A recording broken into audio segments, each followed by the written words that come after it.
Hi everyone, thanks for tuning in. This week is Parshas Bo, and I'd like to talk about the plague of darkness. Oddly enough, this plague of darkness, Choshech, is going to actually shine some light on the unique character of the Jewish people. So let's start our journey on chapter 10, verse 29, and it tells us the description of this plague, Lo Ru'u Ish Echav, no man could see his friend, his brother, V'lo Komu Ish Mitachtav, and no person could get up from their place. Shloshet Yamim, for 3 days.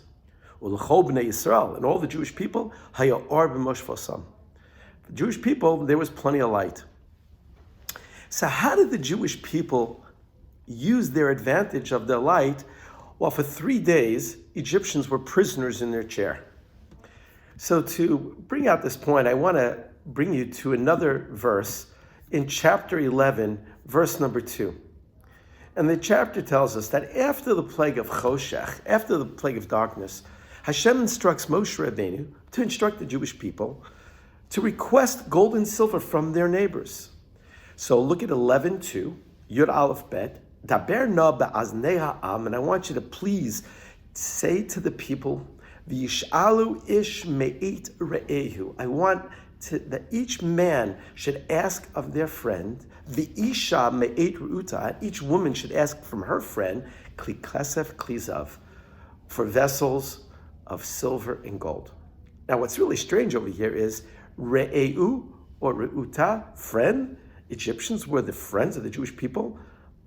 Let me get this right. Didn't they just enslave us for 210 years? I mean, they're still enslaving us in this week's parsha. So Rav Hirsch points out that during the entire plague of darkness, you would think there would be a great amount of looting going on of the Egyptians' possessions, revenge killings, but none of that took place. After the days of darkness, the Egyptians found their possessions intact, and no one was harmed. No revenge was taken. And that comes from the word re'iyut. The Jew, during the plague, somehow, oddly, many of the Mefarshim talk about this, actually brought the Jewish people, or the Egyptians, brought the Egyptians closer to the Jewish people. Part of Paro's great plan was to dehumanize the Jews. And we know that that game plan has been used by many anti-Semites before. If you dehumanize a Jew, a person, then it doesn't really bother you that, think about an insect. I don't think that when we step on a cockroach, we think about it as a mommy and a daddy, right? We don't think about it. It was get out of here, get rid of it. So, but somehow during the plagues, that character, that highlight of the humanness of the Jew became clearer and clearer to the Egyptian. So much so, the Netziv writes on this pasuk that during the times of darkness, how come these people didn't die of starvation? Because their Jewish neighbors fed them. Can you imagine? Those who are jailing you, those who are your captors, you're feeding them. So the plague of darkness actually highlighted the greatness of the character of the Jew.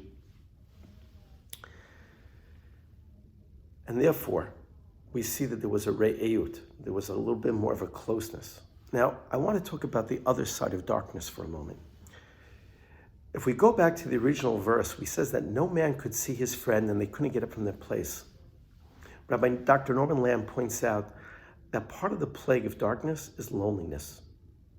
And I think about those people who don't have families, who perhaps are elderly or are sick, and they can't leave their homes, especially during this time of COVID. And that itself must be very, very hard. So I'm putting it out there for our friends who are watching this. Perhaps take a moment and think about people who could use a telephone call or even a visit, just to touch base and sort of bring that light that our ancestors brought to the Egyptians during that time of darkness to make their lives a little better, a little bit happier. If you like what you hear, please pass it on. Please consider subscribing. And as always, Shabbat Shalom, and thanks for listening.